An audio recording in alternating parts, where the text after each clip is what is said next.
Okay guys, I need your attention. So this is going to be like a workshop. I know इधर थोड़ा सा echo भी आएगा, तो मैं बहुत politely बात करूँगा. Although I'll try my level best to keep the humor setting high. लेकिन कुछ कर नहीं सकता because I'm restricted to a certain place and I do not have the studio available. But at least आप लोगों को सब कुछ समझ में आ जाएगा. तो सब पहला सवाल इसमें पूछा है, compare scalar and vector quantities. Well, scalar quantities apparently have, मैं लिख रहा था उसको जल्दी से. Scalar quantities have a magnitude only और वेक्टर क्वांटिटी, एक मिनट क्या लिख दिया, ओ my God. Quantities have both magnitude and direction. अच्छा, एक बड़ा इम्पोर्टेंट बात मुझे डिस्कस करनी थी कि अगर इन दोनों में कोई चीज़ कॉमन है तो वो एक मैग्नीट्यूड भी है, but there is something else that is common between the two. वो होता है यूनिट. ठीक है, सो यूनिट भी दोनों में ही आता है. Okay, so let's read this question. The radius of a small sphere is determined from a measurement of the volume of the sphere. The sphere is submerged in water displacing some of the water into a measuring cylinder as shown in figure 1.1. Interesting. The measured volume of the displaced water is given in centimeter cube. इसने किस में दिया है? Centimetre cube के अंदर हमें दिया है. So the radius हमें निकालना है. So we already know that the volume of a sphere, बल्कि एक मिनट, ये measured volume of displaced water है. ठीक है, तो जाहिर सी बात है, it is actually the volume that is displaced by the sphere. So this is actually the volume of the sphere itself. So apparently volume of the sphere is 4/3 pi r cube. इसके ऊपर I do happen to have a calculator with me, so I can use that. So इसके अंदर हमारे पास लगेगा volume, हमारे पास given है. अच्छा, इसमें सेंटीमीटर्स में चाहिए, सो मसला नहीं है. सो 4/3 pi times the radius and cube. So we'll just calculate this thing as it is. This is going to be 28 multiplied by 3 divided by 4. एक minute, I'll just use brackets. So 4 एक minute, 4 तो दबाई नहीं था, फिर 4 pi and that is pretty much it. And I'm just going to use the cube root operation on this because it is necessary that it must be done. So I'll just go for cube root operation. Actually no, this is the cube root operation. My god. So cube root and answer, and this is actually giving me 1.9 centimetre. मैंने round of किया mind you. ठीक है, सो 1.9 centimetre. अब मुझे कहता है the percentage uncertainty in the radius of the sphere. Oh interesting. So basically मुझे अभी इस फॉर्मूला को रीअरेंज करना पड़ेगा. सो ये हो जाएगा 3v/4 pi and this must be equal to r cube.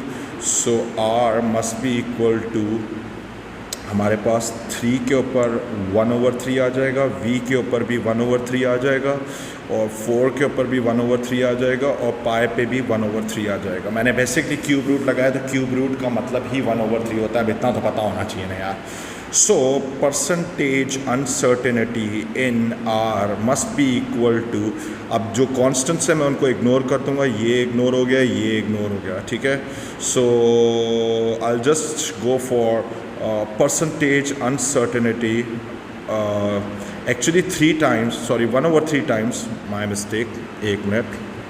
So that is just going to be 1/3 times percentage uncertainty, percentage u in v. सही है. So basically जो हमारे पास है वॉल्यूम के अंदर परसेंटेज अनसर्टनिटी पहले हमें निकालनी पड़ेगी. So percentage u in v is actually going to be equal to, ये हमारे पास यहाँ पे डेटा गिवन है, सो we'll use this. So 0.5 divided by 28.0 multiplied by 100. So I'm just going to use that, and that is going to be 0.5 divided by 28 multiplied by 100. Not concerned with the units at the moment. So this is going to be, हमारे पास आ रहा है 1.7 9, okay. सो percent, और फिर इसका मुझे फिर क्या करना है, ये तो आ गई इसकी, अब इस वैल्यू को उठा के इधर डालूंगा तो फिर इसको डिवाइडेड बाय 3 भी कर लेते हैं directly. So this gives me 0.6 या 0.5, बल्कि 0.6 ही बेस्ट है इसमें परसेंटेज। सो ये मेरे पास आंसर आ रहा है, okay. So you can also put plus minus over here if you want to, ठीक है, नो हार्म इन दैट। अच्छा, फिर मेरे पास ये सवाल कहता है the hot air balloon floats just above the ground. Interesting, okay. The balloon is stationary and is held in place by a vertical rope as shown in figure 2.1. The balloon has a weight W of this, okay, तो इसका weight downward है. The tension T in the rope is also given to us. The upthrust U acts on the balloon, okay, upthrust हमारे पास है. The density of the surrounding air is also apparently given to us. On figure draw labeled arrows to show the direction of the three forces acting on the balloon, okay. So apparently हमारे पास balloon पर एक तो इसका weight होगा, so I'll just call this W. एक मेरे पास इसके अंदर टेंशन होगी, तो टेंशन यहाँ पर आ रही है मेरे पास, so this is going to be tension, and then there is another force acting upwards and that is going to be the upthrust. So upthrust को मैं F up कह देता हूँ इधर, ठीक है। Although I will have to create a key over here कि भाई F up stands for upthrust, where W stands for the weight and T stands for the tension. Okay. Now your target is to calculate the volume to 3 significant figures of the balloon. Okay. Interesting. So मुझे balloon का volume निकालना है, तो हम एक काम कर सकते हैं, हम कितने मार्क्स का है, 3 मार्क्स का। So obviously it requires some effort. हमारे पास वेट गिवन है, हमारे पास टेंशन गिवन है, we can find the upthrust, और फिर उधर से हम लोग जा सकते हैं। So basically f upthrust must be equal to W plus T, क्योंकि वेट और टेंशन जो है वो नीचे की तरफ है, और एफ अपथ्रस्ट की जगह पे मैं लगा सकता हूँ rho g V, so that is going to be W plus T। So rho की वैल्यू हमारे पास है 1.23, बेसिकली जो फ्लूइड डिस्प्लेस्ड हुआ है, तो फ्लूइड इसमें एयर थी हमारे पास जो कि डिस्प्लेस हुई हुई है, multiplied by 9.81, and the volume is our target. Weight is apparently given to us as 3.39 into 10 raised to power 4, plus the tension is actually 4.00 into 10 raised to power 2. So very chill scene, very chill scene. अगर मैं ये volume निकालता हूँ, so this volume is going to come as, let me just calculate this thing. ये volume मेरे पास आ रहा है, अगर मैंने सारे यूनिट सही रखे तो कैलकुलेट मैं कर रहा हूँ, एक मिनट, so just give me a minute. The volume that I'm getting is actually 2.84 into 10 raised to power 3 meter cube, okay? So basically this is the volume, so 2.84 या 2.8 into 10 raised to power 3, okay, interesting. Let's just move forward. The balloon is released from the rope. Calculate the initial acceleration of the balloon. जब आपने इसको रोप से काटा होगा तो फिर हमारे पास एक इंटरेस्टिंग फिनोमेना होगा कि अपवर्ड फोर्स जो होगी वो डोमिनेटिंग हो जाएगी और वेट नीचे की तरफ रहेगा, लेकिन टेंशन ख़त्म हो जाएगी। सो अगर मुझे इसकी इनिशियल एक्सेलरेशन निकालनी है, so I will have to use this F up minus the weight should be equal to mass into acceleration. We have to go through this rule. So F up जो हमारे पास आ रही थी, F up thrust, वो थी 4 into 10 raised to power 2। So 4 into 10 raised to power 2 minus the weight which is 3.39 into 10 raised to power 4. Actually नहीं, मैंने upthrust गलत ले लिया था, my mistake. अपथ्रस्ट तो हमने निकाला था ना अभी, oh my god, मैंने अभी अपथ्रस्ट निकाला था और फिर उसके बाद मैं खुद ही मैंने जो है मैं भूल गया उसकी वैल्यू क्या थी। oh my god. So apparently मुझे सिर्फ इन दोनों को ऐड करना है, so that is going to be the upthrust. मैं भूल गया था, मैंने इसको मुझे पहले से ही करके रखना चाहिए था। सो एफ अपथ्रस्ट, क्योंकि मैंने उसको तो रो जी वी तो कर ही दिया था, लेकिन वो हो जाएगा 3.93 into 10 raised to power 4 plus 4.00 into 10 raised to power 2, ठीक है। ये हमारे पास वैल्यू जो होगी इधर आ जाएगी, ठीक है। सो इसमें हम लोग पूरा का पूरा इसको सम अप कर लेते हैं। सो 3.93 into 10 raised to power 4, oh my god, calculator malfunction कर रहा है, and then this is going to be plus 4 into 10 raised to power square. Okay. एक बटन इसका ख़राब हो गया. Well, apparently it's working.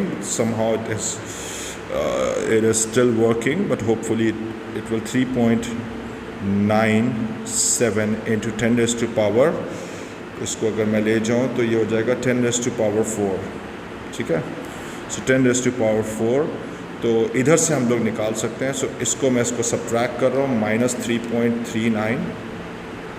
और मास के लिए मैं एक काम कर सकता हूँ, वेट डिवाइडेड बाय 9.81 कर सकता हूँ उसको. This must be multiplied by A.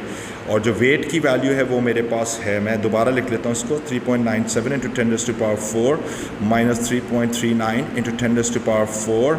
Wait इसका जो था 3.39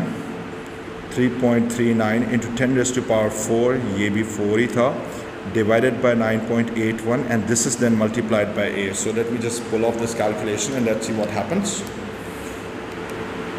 Oh my god. And this is then multiplied by 9.81, and I'm just going to divide this value by 3.39 into 10 raised to power 4. Okay, so the value that I'm getting, the acceleration is actually, मेरे पास जो acceleration आ रही है, let me just pull this calculation of again. F of thrust मेरे पास जो था, एक दफ़ा और कर लेते हैं just in case. So F of thrust ये था. टेंशन तो कट चुकी है, टेंशन को भूल जाते हैं. और ये हो जाएगा 3.93. मैं एक दफ़ा फिर से रीचेक कर रहा हूँ, एक मिनट बस, give me a minute. Okay, जो मेरे पास एक्सेलरेशन आ रही है वो आ रही है 1.14 meters per second. Okay, so this is done and dusted. Let's move on to the next part. The balloon is stationary at a height of 500 meters above the ground. Okay, interesting. The tennis ball is released from the rest and falls vertically from the balloon. The passenger in the balloon uses the equation v square is equal to u square to calculate the ball will be traveling at a speed of approximately this when it hits the ground. Explain why the actual speed of the ball will be much lower than this value, because there is definitely air resistance. There is air resistance. ठीक है, which acts against the weight of the ball. ठीक है. As it speeds up, air resistance also increases.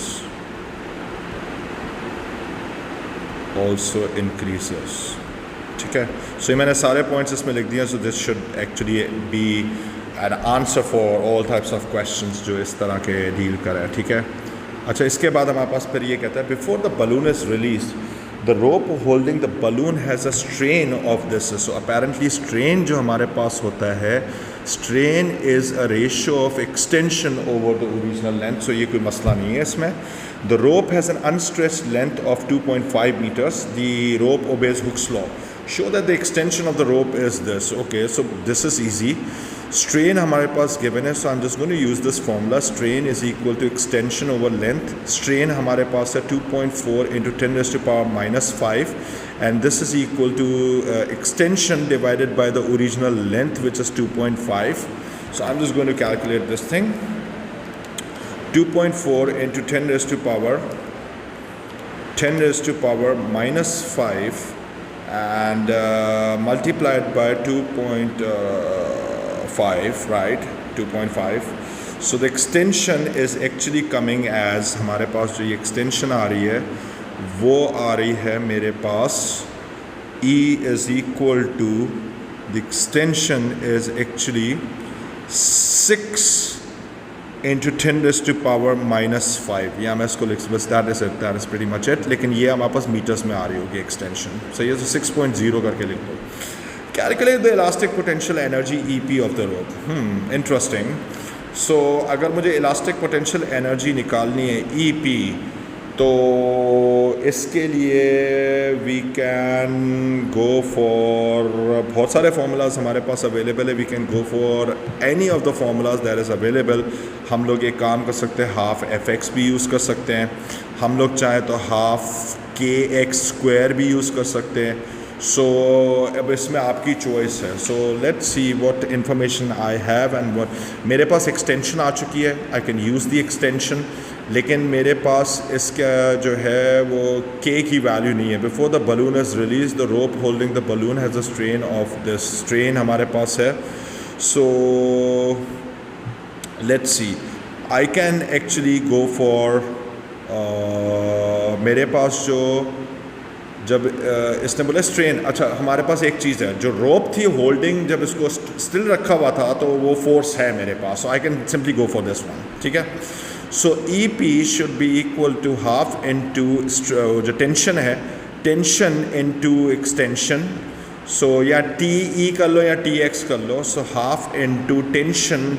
Tension हमारे पास कितना given था वैसे, apparently the tension was actually 4 × 10⁻², so 4 × 10⁻², और एक्सटेंशन आपने अभी निकाली है विच is actually 6.0 × 10⁻⁻5।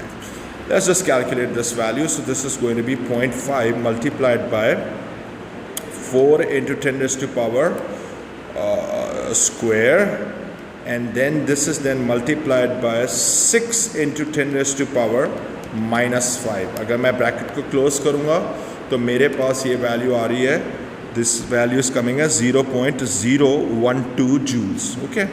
The rope holding the balloon is replaced with a new one of the same original length, okay, and cross section. The tension is unchanged and the new rope also obeys Hooke's law. Interesting, okay. So the new rope is made from a material of a lower Young modulus.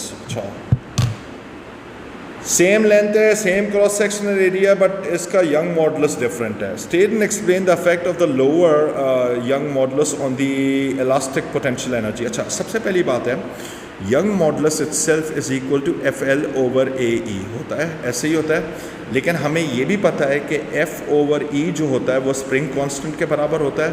So basically अगर length, area और length अगर मेरे पास constant है तो Young modulus is directly proportional to the stiffness constant. So अगर मेरे पास lower Young modulus means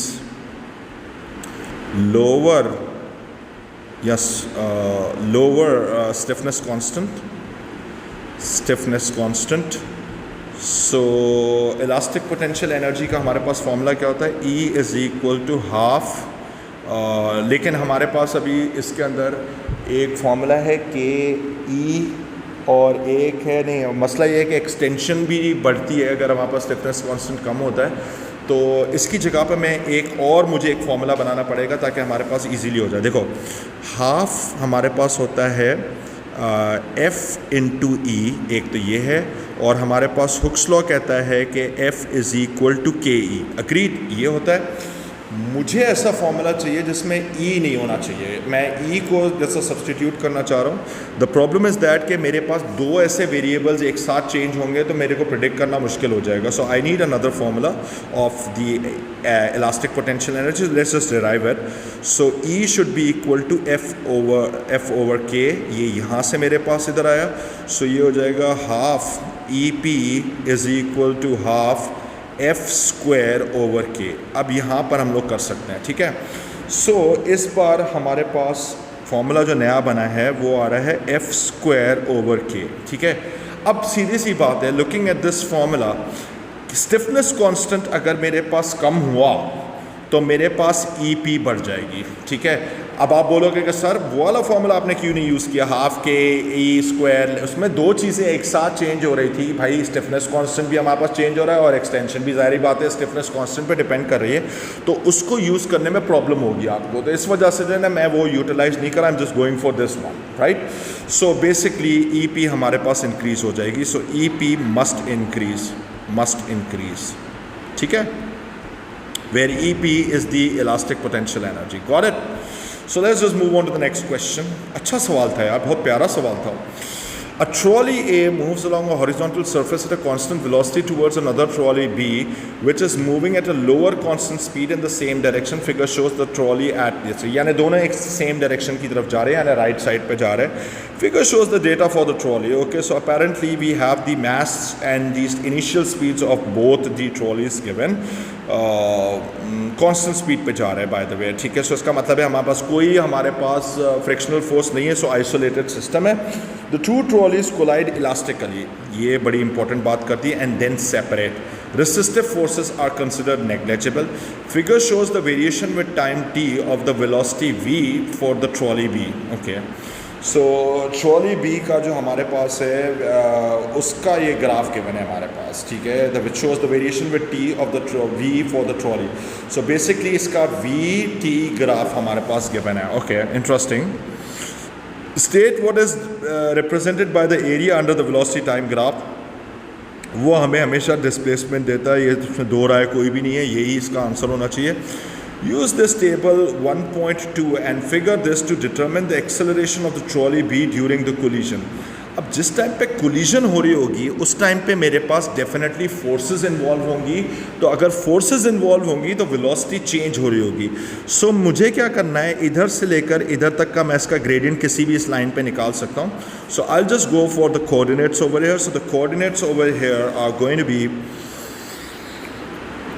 0.35 comma हमारे पास इसका आ जाएगा 0.3, ठीक है. ये आ गई वैल्यू. अब इसके मेरे पास कोऑर्डिनेट्स आ जाएंगे 0.15 कॉमा ये हो जाएगा 0.12, राइट. सो 0.12 यहाँ तक भी पहुँच गए.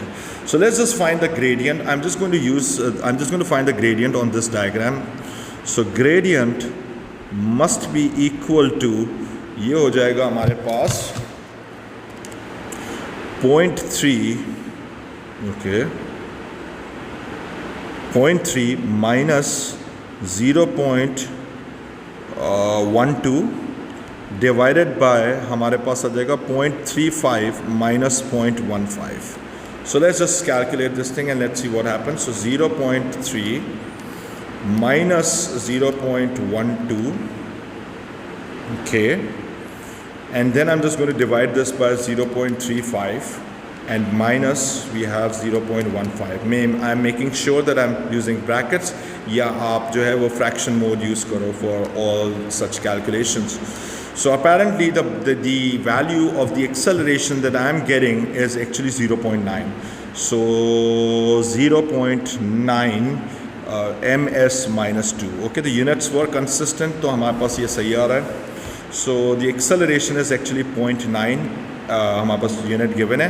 मैं इसमें लिख रहा हूँ वर्किंग ऑन ग्राफ. सही है, यहाँ तक भी पहुँच गए. The magnitude and the direction of the final velocity of the trolley A. Okay, interesting. So the magnitude and the direction of the final velocity of trolley A. अगर ये पीछे से जाके उसमें लगा, एक्चुअली देखने तो डायग्राम क्या है, A लगा B के साथ और दोनों पहले ही राइट साइड पे जा रहे थे, ठीक है. तो the magnitude and the direction, तो इसके अंदर हम लोग एक काम कर सकते हैं. Magnitude of what? Magnitude and direction of the final velocity of trolley A. मैं इसके अंदर एक काम कर सकता हूँ. हमारे पास इसके अंदर हम लोग एक इस्तेमाल कर सकते हैं using the law of restitution. मैं वो यूज़ कर रहा हूँ इधर. हम लोग यूज़ कर लेते हैं इधर यूजिंग रेस्टिट्यूशन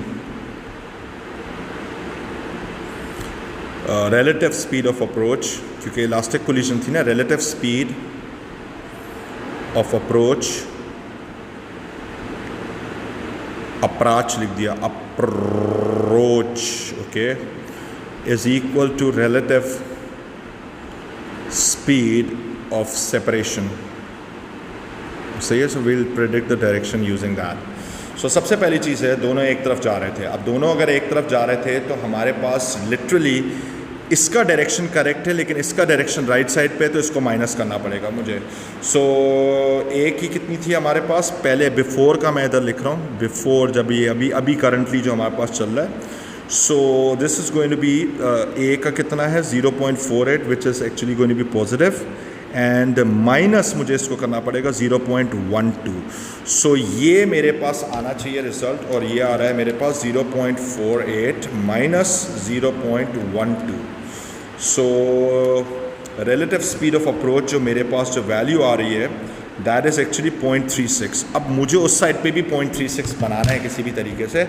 अब मुझे इतना पता है कि जो ट्रॉली बी है उसकी जो स्पीड है वो मेरे पास आ रही है आफ्टर कोलिजन, वो आ रही है 0.3, राइट, 0.3 आ रही है. ओके अब अगर 0.3 आ रही है, इतना तो गारंटी है कि बी राइट साइड पे जा रहा है तो सेपरेशन में ये वाली वैल्यू तो पॉजिटिव आएगी. सो 0.3 ये हो जाएगा.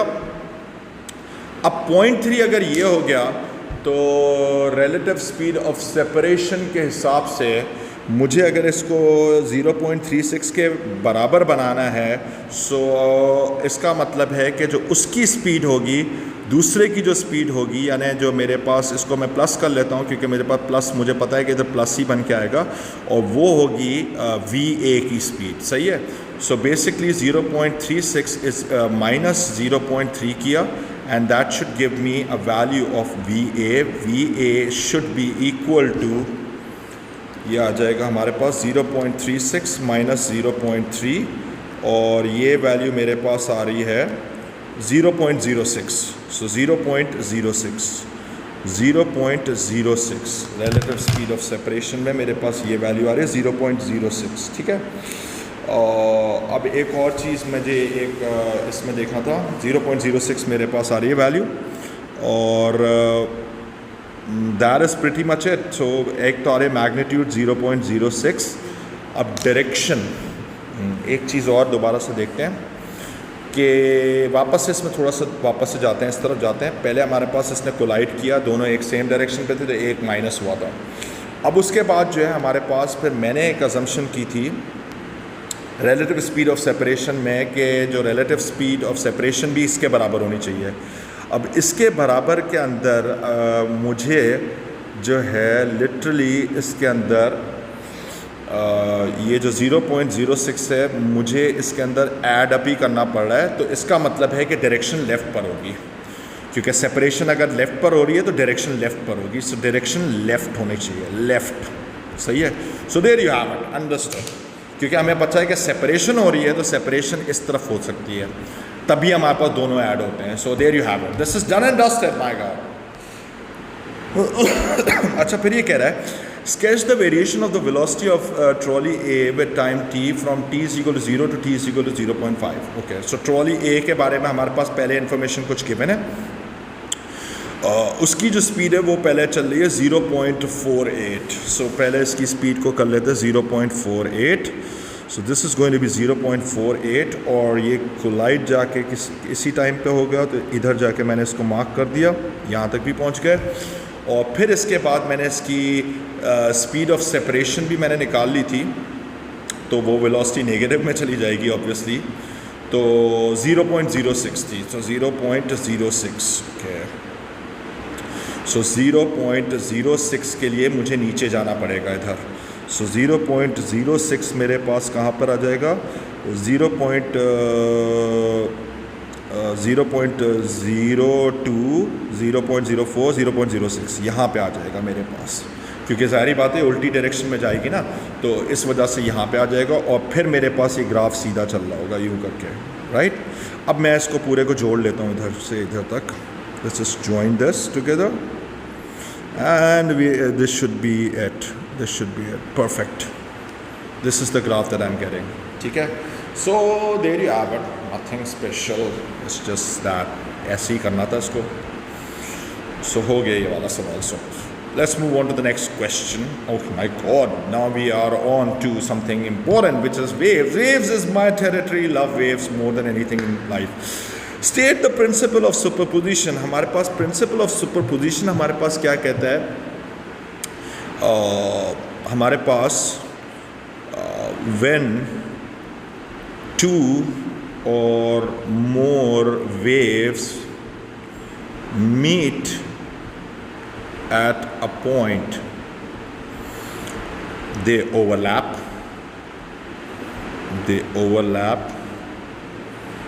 resultant displacement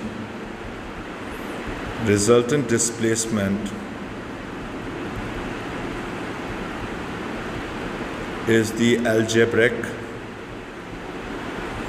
sum of individual displacements. ये तो रट्टा है, इसमें दो राय नहीं है. ओके.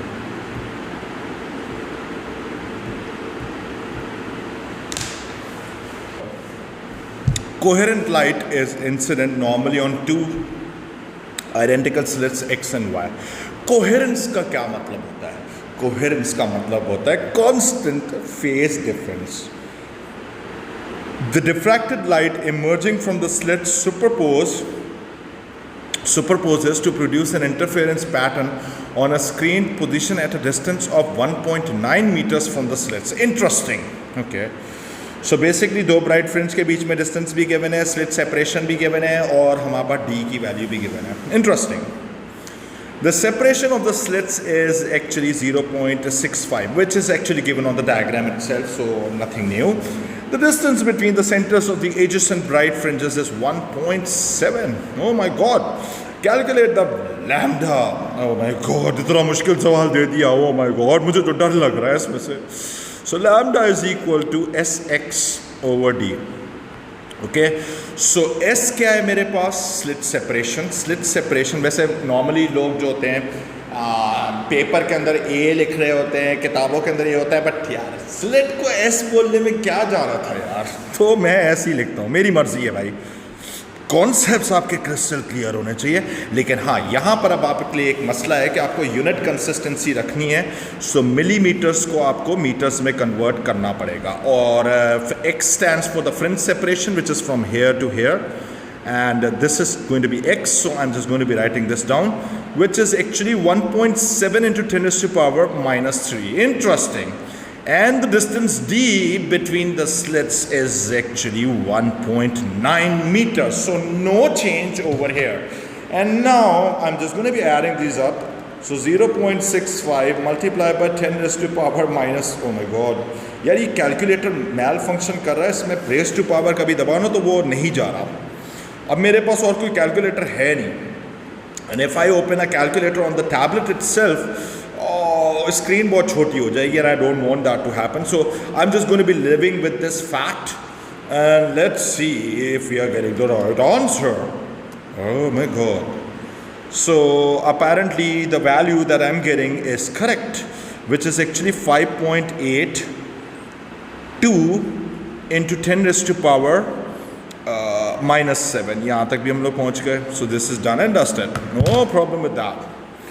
Okay, आप चाहो तो इसको 5.8 पे भी कर सकते हो, आपकी मर्जी है. आप चाहो, क्योंकि हमारे पास यहाँ पे least number of significant figures 2 पे भी जा सकते हो और एक ज़्यादा भी कर सकते हो, लेकिन इससे ज़्यादा मत करो. इससे ज़्यादा करोगे मार्क्स चला जाएगा बेटे, प्लीज़ रहम खाओ. Oh my God, this is something interesting. Light waves from slits x and y in B arrive at a point between adjacent bright fringes on the screen. ठीक है. Figure 4.2 shows the variation of displacement with time for the waves arriving at a point where they meet. मुझे पता है यहाँ पर जो है ना रेवोल्यूशन बहुत ज़्यादा आ रही है. वो आ रही है तो इसका मतलब है कि ये वाला जो जहाँ पे मैं बैठा हूँ ना, इधर बेसिकली गाना होना चाहिए था, तो रिवर्ब के साथ इसमें ज़रूर आ रहा होगा. जो मेरी आवाज़ है, अगर उसके साथ तुम बैकग्राउंड साउंड भी चला दो ना, तो ये लिटरली एक वो गाना भी बन सकता है. सही है. Anyways, just kidding. वेल, जाहिर सी बात है, फिजिक्स है तो फिजिक्स की दिमाग यूज़ करो ना. Reverberation is actually part of music. Without this music तो हम तो कुछ नहीं कर सकते, राइट? अब मेरे पास पता नहीं, for some odd reason the fan actually malfunction and it turned off itself. Well. So my voice is more audible. Anyway, C part. Light waves from slit X and Y and B arrive at a point between adjacent bright fringes on the screen. Figure shows the variation of the displacement time for the waves arriving at the point where they meet. A student makes two statements about the waves at this point. दो statement बनाया उसने. Oh my God, दो statements, which is interesting. Statements. The phase difference between the waves is 90 degrees. Explain how statement 1 is correct. Well हमारे पास जो है, इसको अगर हम लोग 2 के साथ एक वेव इसको कंपेयर कर लेते हैं। इस वाले को अगर मैं इधर तक देखूं तो बेसिकली यहाँ से लेकर यहाँ तक जो होगा ये 180 होगा, और यहाँ से लेकर यहाँ तक ये पूरा का पूरा 360 हो जाएगा, राइट। अच्छा, और दूसरी जो मेरे पास वेव है वो बिल्कुल डेड सेंटर से स्टार्ट हो रही है और वो यूं जा रही है, सही है। सो अगर मैं इसको देखूं तो मैं एक अंदाज़ा भी लगा सकता हूं कि इन दोनों के बीच में जो मेरे पास जो मतलब जो डिफरेंस आ रहा है, फेस का जो डिफरेंस आ रहा है वो एक्चुअली 90 डिग्रीज का है। Well you can see that from here as well, ठीक है। सो बेसिकली ये वाली जो ग्रीन वाली वेव है, ये ग्रीन वाली वेव 90 के बाद स्टार्ट हो रही है, सही है। सो इसका मतलब है explain how this show. So basically हमारे पास जो है द फेस डिफरेंस इज 90। यहाँ तक तो मैंने कर दिया। अब अगर मुझे ये देखना है तो इसका मतलब है कि मुझे बोलना क्या पड़ेगा, इसमें ये लिखना पड़ेगा when wave x, when wave, oh my god, when wave x is at mean position, at mean point या mean position, wave y is at a maximum, is at a maximum। so ये तभी हमारे पास 90 degrees का phase difference होगा, but mind you ये 180 नहीं है। State and explain the amplitude of the resultant wave is 0। State and explain whether statement 2 is correct। 100% wrong है भाई, 100% wrong statement। तो this is wrong because at 90 हमारे पास the sum cannot be 0। at 90 degree phase difference resultant cannot be 0। resultant between two waves cannot be 0, ठीक है। for 0 amplitude phase difference should be equal to 180 degrees, right। ये हमारे पास rule है। The width of the each slit in B is decreased by the same amount। Interesting। There is no change to the separation of the slits। Describe and explain the effect if any of this change on the appearance of the interference pattern। 2 marks और 2 points लिखने पड़ेंगे।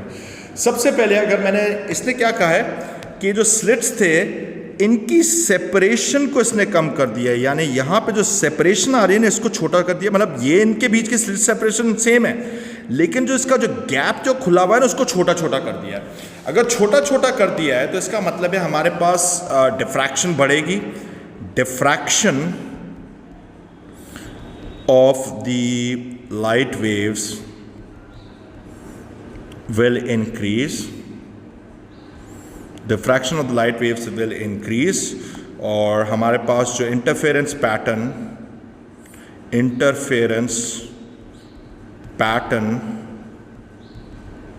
जो आएगा वो ज़्यादा आएगा अभी इस बार हमारे पास। मैं अभी एक्सप्लेन भी कर दूंगा। interference pattern will be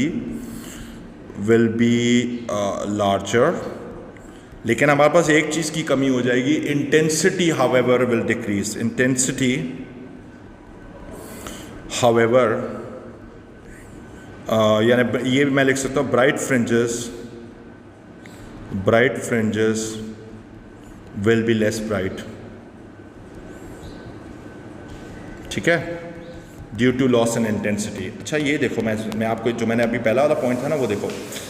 पहले सपोज करो कि मेरे पास ये था डिफ्रैक्शन, ये हो रहा था डिफ्रैक्शन, सही है, और दूसरे का जो मेरे पास डिफ्रैक्शन हो रहा था वो ये हो रहा था और फिर ये हो रहा था। तो इसका मतलब है कि मेरे पास इंटरफेरेंस पैटर्न इधर बन रहा था, राइट। अब सपोज करो मैं रेड से दिखाता हूँ। इस बार मैंने गैप को छोटा किया तो इंटरफेरेंस जो होगी मेरे पास ज़्यादा बढ़ जाएगी, सही है। तो मेरा मतलब इंटरफेरेंस नहीं, डिफ्रैक्शन बढ़ जाएगी। ये डिफ्रैक्शन बढ़ गई और इधर से भी मेरे पास डिफ्रैक्शन बढ़ेगी तो इधर से भी बढ़ गई।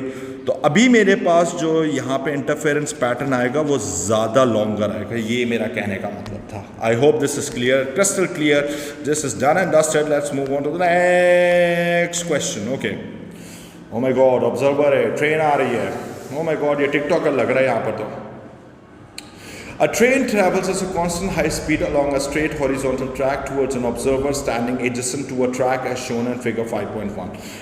ओके टिकटॉकर होगा जो अक्सर वीडियोस में दिखा रहे होते हैं, टिकटॉक बना रहे होते हैं, ट्रेन आती है हिट करके चली जाती है. ओ भाई please for god's sake. The train sounds its horn continuously as it approaches the observer from time t is equal to 0 until it is well past the observer at time t is equal to 2. Okay. Well past the observer at time t is equal to 2. The train passes the observer at t is equal to t1. Interesting. The horn emits a sound of frequency fs. fs is the original frequency of the train. जाहिर बात है वो horn इसलिए बजा रहा होगा बेटे हट जा सामने से, बेटे हट जा, जाहिर सी बात है. At a particular time, the sound waves at the observer have an intensity of this. Interesting. The waves at the observer are incidents. एक मिनट इसने कुछ और बोला था. Sketch the variation. अच्छा मैंने पहला पार्ट मिस कर दिया था. Sketch the variation of the frequency of the sound heard by the observer at time t from time t is equal to 0 to t is equal to. भाई जब चीज़ करीब आती है तो फ्रीक्वेंसी क्या होती है? बढ़ती है. तो इसका मतलब है कि हमारे पास ये हो जाएगा. And I think the train is actually moving at constant speed. Yep, constant high speed. सो पहली जो लाइन होगी वो थोड़ी सी टेढ़ी बन गई है for some odd reason. Let's just be more careful and draw a straight horizontal line. ये हुई. उसके बाद इमीडिएटली अपॉन क्रॉसिंग तो ये हमारे पास डॉपलर इफेक्ट की वजह से हमारे पास फ्रीक्वेंसी एफएस और कम हो जाएगी. लेकिन कोशिश करो कि ये वाला जो गैप हो ये वाला एग्जैक्टली सेम होना चाहिए. ठीक है. So there this is done. Okay interesting. फिर ये कहता है at a particular time the sound waves at the observer have an intensity of this. Intensity is actually power per unit area. The waves at the observer are incident at right angles on a circular detector of radius this. Calculate. वही जो बोला था वही इधर लग गया. So I is equal to power per unit area. So we'll just go for power, which is intensity 4.7 into 10 raised to power minus 3, and the area will be pi radius square, right? So pi r square. No, my mistake. 4 pi r cube. 4 pi r.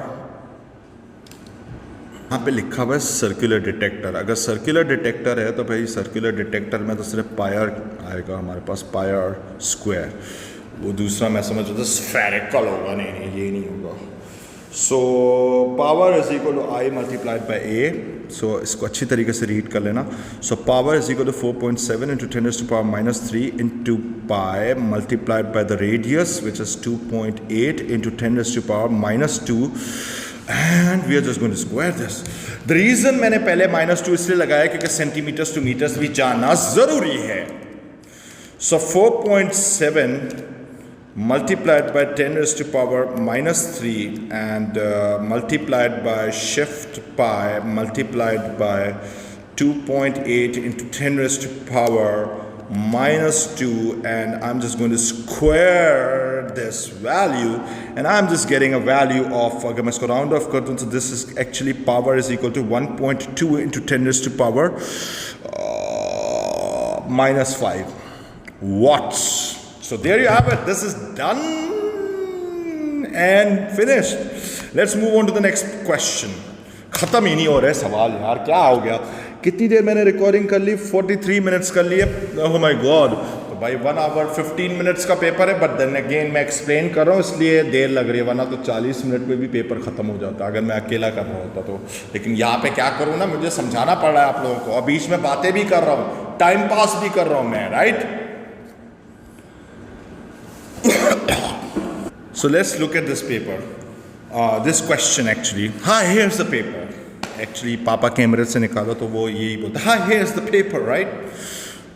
So a battery is connected in a circuit with a light dependent resistor. Interesting.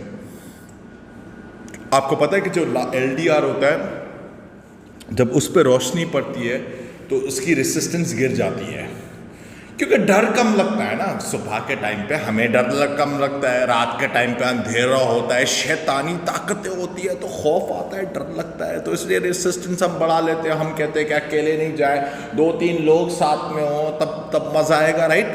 ऐसे ही होता है। सो खैर, the battery has an electromotive force of 25 and negligible internal resistance. ये अच्छी बात कर दी, जब negligible resistance को हटा दिया है, इंटरनल रेसिस्टेंस को हटा दिया, सवाल बहुत आसान हो जाता है। So one less thing to worry about. The resistors have a resistance of 320 ohms and 240 ohms. Interesting. Okay. The voltmeter displays a reading of 16 volt. I'm so sorry. So 16 volt यहाँ पर आ रहा है हमारे पास. Show that the current in the battery is this. Well, apparently जो current हमारे पास यहाँ से जा रहा होगा वो सारा इसमें से भी गुजर रहा होगा, सो इसका मतलब हम डायरेक्ट इधर ही करंट निकाल ले तो हो जाएगा। I is equal to V over R.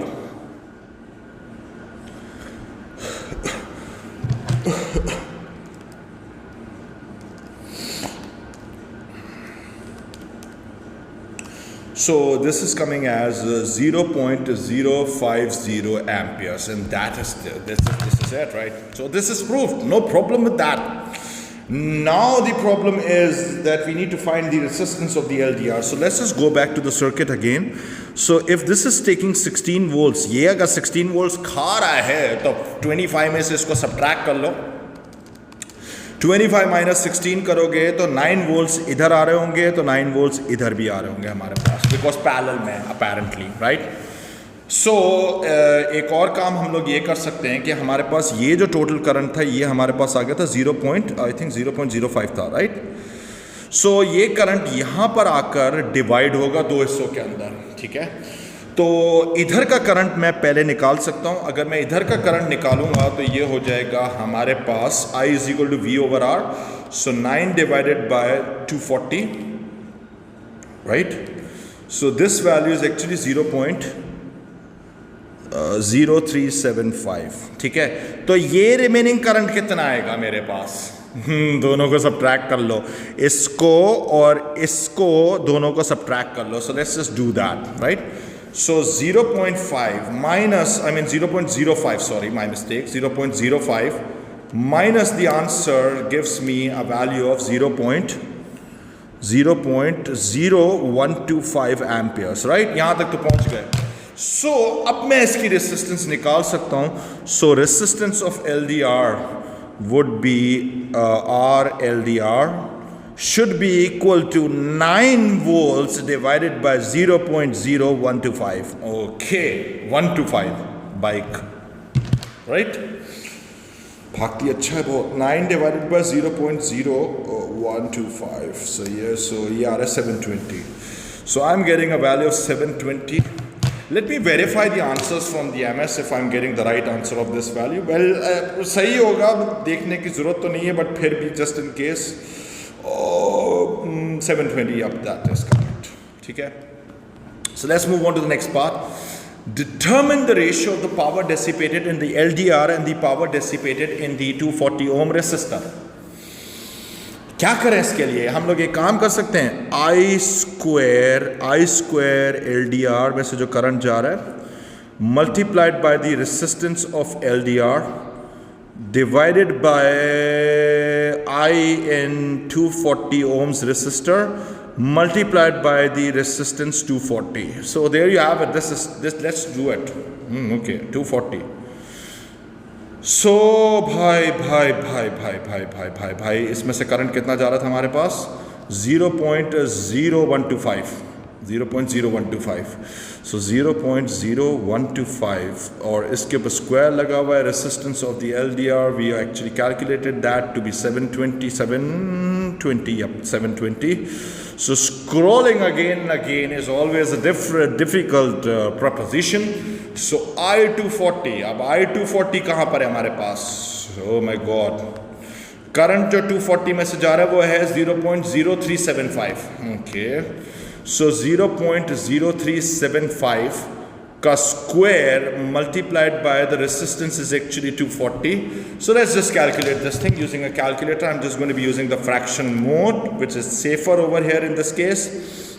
So 0.0125 का square किया, and then I'm just going to multiply this by 720, and then I'm just going to divide this by ये हो जाएगा 0.0375 का square multiplied by 240, and if I pull this calculation off, I'm getting a value of 0.3333 correct, right?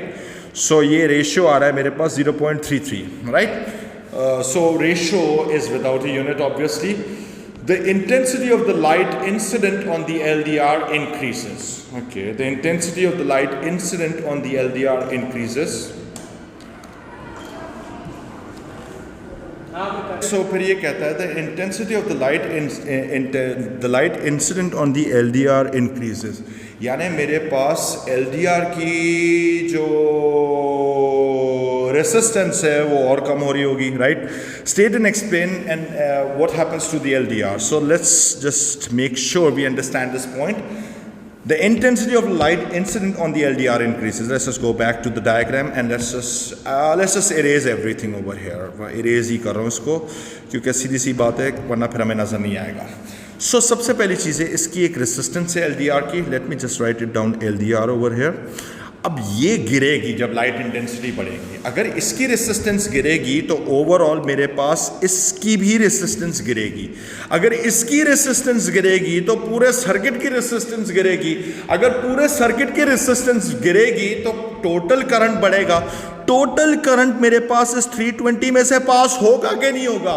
जब ज्यादा current इसमें से पास होगा तो ज्यादा वोल्टेज आएगा.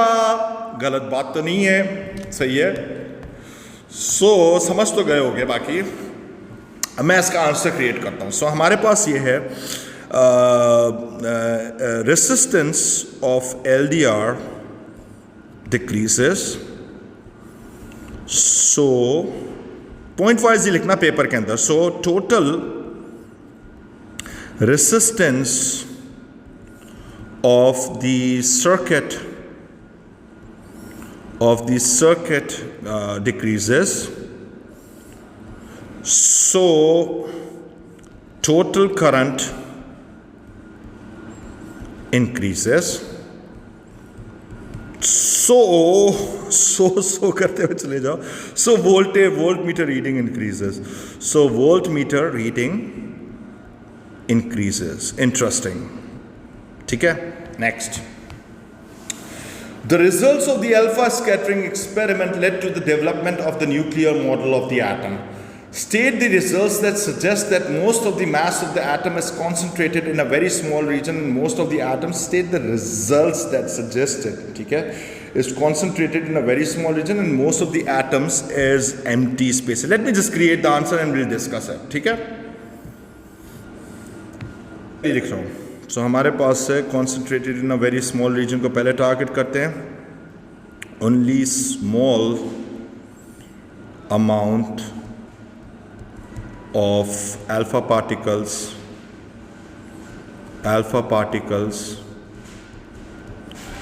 deflect greater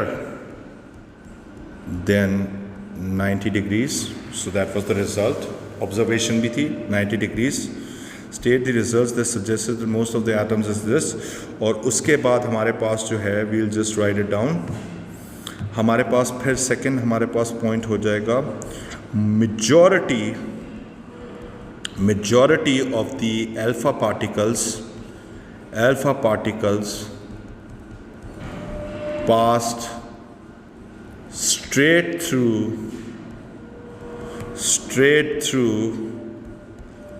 without deflecting, suggesting empty space. So yeah, so there you have it. State the composition of the gamma radiation.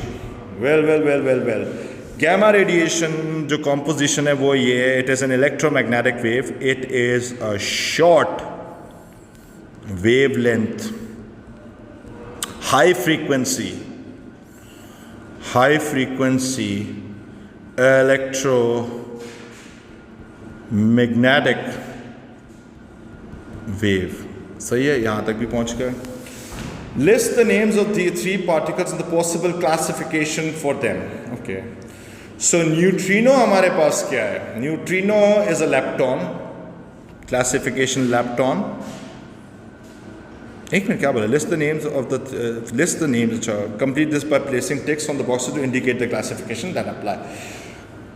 Neutron जो है हमारे पास वो एक बैरियन भी है, क्योंकि बैरियन 3 से बनता है, 3 हमारे पास क्वार्क से बनता है, और हेड्रॉन भी है. पॉजिट्रॉन भी हमारे पास एक लेप्टॉन है. So there you have it, this is done, right. So ये आपका 2 नंबर तो इधर तक भी पहुंच गए. Let's just move on to the next part.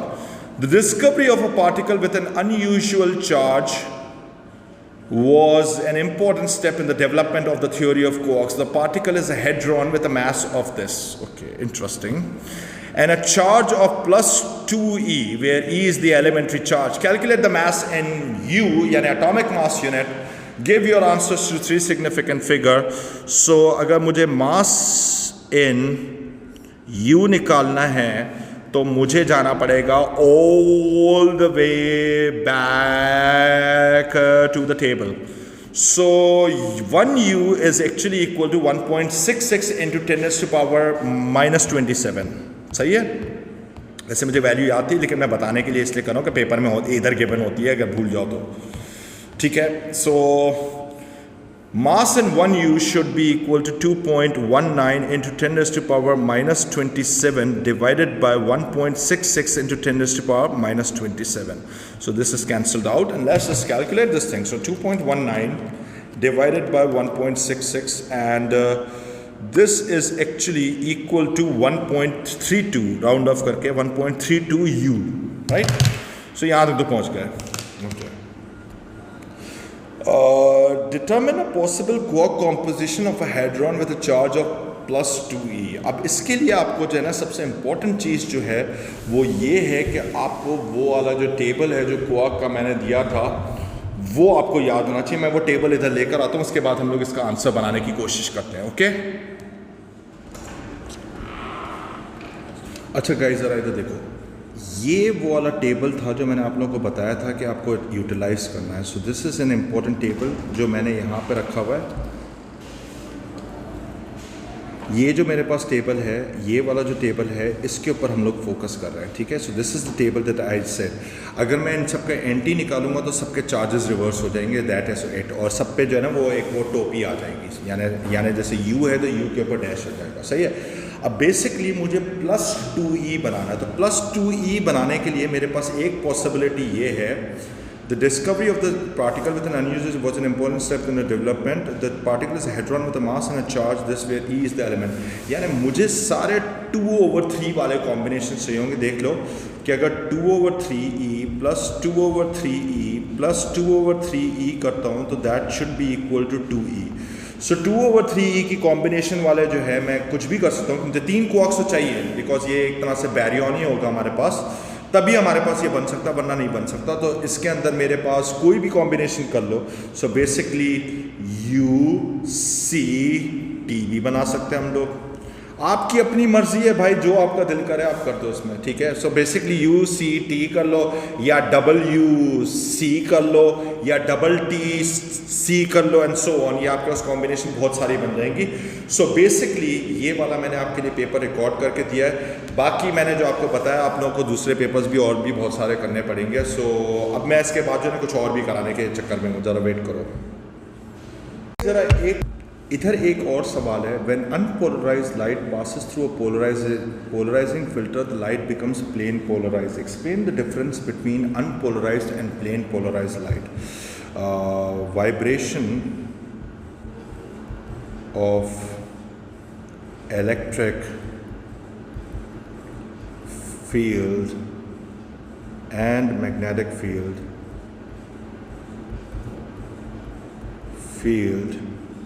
happen in all directions in an unpolarized light, in an unpolarized light, जाहिर सी बात है ऐसे ही होता है, लेकिन एक बात याद रखना, इलेक्ट्रिक फील्ड और मैग्नेटिक फील्ड हमेशा एक दूसरे के साथ 90 डिग्रीज पर होंगे, वो तो फैक्ट रहेगा, ठीक है। और when it comes to polarised light, in polarised light, god, in polarised light electric field, basically electric field तो पहचान होती है, मैंने आप लोगों को क्लास में भी करवाया था। So electric field and magnetic field happen, vibrate या ऑसिलेट, ओ माय गॉड क्या लिख रहा हूँ, oscillate in one direction only, ठीक है, at 90 degrees to direction of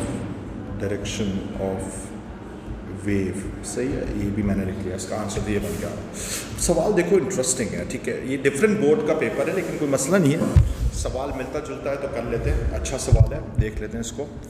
ये कहता है an unpolarised light source is directed towards the screen, ठीक है, the intensity of the radiation measured at the screen is 1 watt per meter cube, interesting, 1 watt per meter square, sorry. So two polarizing filters are placed between the light source and the screen. Initially there is an angle of theta degrees between the planes of polarization as shown. One of the polarizing filter is then rotated as shown, interesting. Sketch a graph to show how the intensity of the light measured at the screen varies as the filter is rotated from 0 to 90. अच्छा, अगर मेरे पास sketch a graph बोला है, इधर मेरे पास है, ठीक है, अब रोटेशन एंगल मैं एक रखता हूँ 90 का, इधर रख लेते हैं, बल्कि थोड़ा सा बीच में कर लेते हैं इसको ताकि थोड़ा सा अच्छा लगे, ठीक है, 90 डिग्रीज तक इसने मुझे बोला है, सही है। तो हमें पता है कि यार इसका अगर मैं डायग्राम बनाया था तो सबसे पहली चीज़ आपको ये याद रखनी है कि इसमें से अनपोलराइज्ड लाइट गुजरेगी पहले वाले फिल्टर से। जब भी अनपोलराइज्ड लाइट पहले वाले फिल्टर से गुजरेगी तो हाफ रूल के हिसाब से half of the intensity is always lost, so already lost, half intensity तो वैसे ही गई। सो 0.5 से स्टार्ट होगा, यानी ग्राफ जो होगा यहाँ से अगर स्टार्ट करें तो 0.5 वॉट पर मीटर, 0.5 से स्टार्ट होगा ग्राफ, सही है। और उसके बाद फिर 90 डिग्रीज पर इसकी जो इंटेंसिटी होगी वो कम होते होते होते होते होते होते यूँ आएगा, सही है। और फिर 90 के बाद फिर दोबारा बढ़ेगी, लेकिन हमें दोबारा बढ़ने का नहीं दिखाना, ये हो जाएगा। मगर 90 डिग्रीज पे तो भाई सीधी सी बात है, एक दूसरे के मतलब कहने का मतलब है कि इनके जो वो है ट्रांसमिशन एक्सेस है एक दूसरे के साथ 90 डिग्रीज पे, तो टोटल ब्लॉकेज हो जाएगा हमारे पास, सही है। सो ये हमारे पास होगा। अभी एक सवाल देखो, इंटरेस्टिंग है बहुत।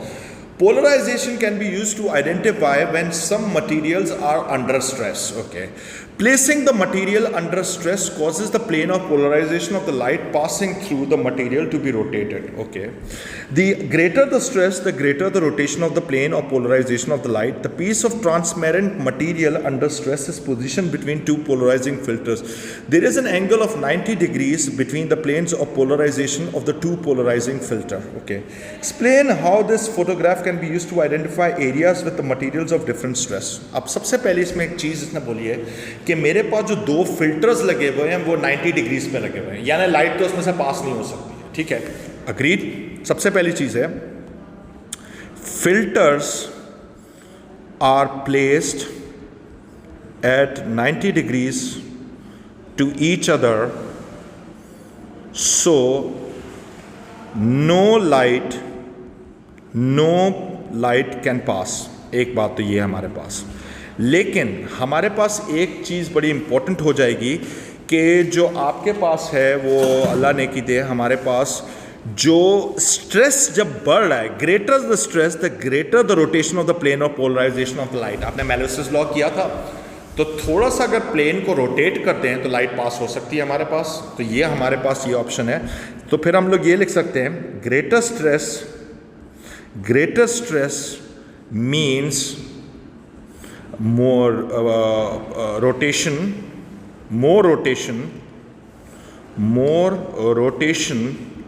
of more rotation of the polarized light,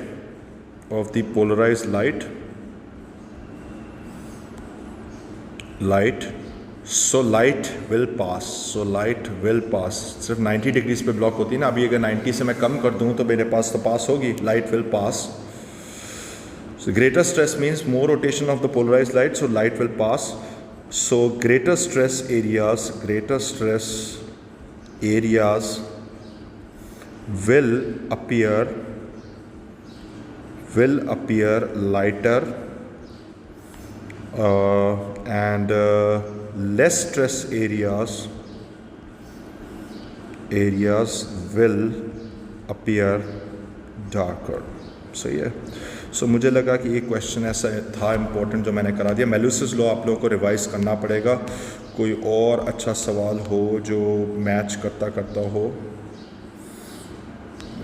ये बच्चों वाला सवाल है यार. ठीक है, तो मैंने ये आपको करा दिया. अभी मैं कुछ और पे जाना चाह रहा था. So let's just move on to something else. ठीक है. सो ये वाला तो मैंने वैसे पूरा पेपर ही सॉल्व कर दिया था लिटरली. और ये मैं एक काम करता हूँ, ये वाला पेपर जो है ना मैं आप लोगों को ग्रुप पे भी भेज देता हूँ ताकि आप इसको जो है ना डायरेक्ट स्टडी कर लो. ठीक है. बाकी ऑल द बेस्ट. ये वीडियो मैंने एक बनाई थी जो आपने देख लेना. इसको ज़रा MS से भी मैच कर लेना कि अगर कोई एक आध गलती हो जाए तो इसको खुद भी करेक्ट करने की कोशिश करना. और बाकी ये वाले पेपर्स मैंने पहले ही सॉल्व किए थे मैंने, और ये वाले पेपर्स भी मैं आपके ग्रुप पे डाल रहा हूँ ताकि आप देख लो. ठीक है. So all the best to you guys. बाकी अपनी मेहनत जारी रखो यार. मैं बोल रहा हूँ पोलराइजेशन का कॉन्सेप्ट मेलुसिस लॉ एक दफ़ा फिर से रिवाइज कर लेना जस्ट इन केस. एनीवेज ठीक है भाई, टेक केयर, अल्लाह हाफ़िज़. ठीक है. I am just going to be sending you this paper as well.